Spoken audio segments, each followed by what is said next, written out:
90 килограми, каде што се Фросина Атанасова и Марија Велјановска. Финале на борилиштето Б имаме злато македонско и убаво е кога ќе видите две домашни надпреварувачки кои се борат за злато.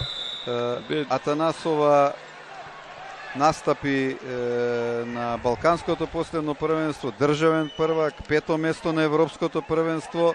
Марија Велјановска е вице шампион во Македонија и ќе биде интересно.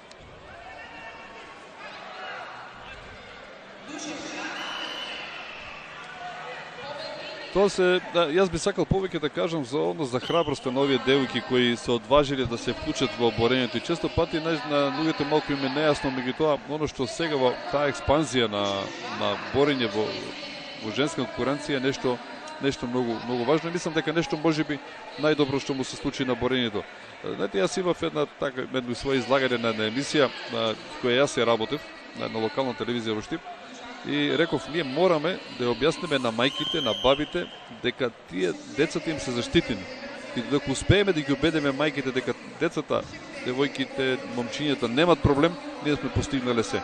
Затоа што да му го земиш детето на мајка, да го пуштиш да се бори, па да му се скршат ушите, па да рече условно, ќе те проколни за цел живот. Така да ние мораме да сватиме, да ги убедиме дека тие не се прави никаква штета. И ова што го прават овие девојки е нешто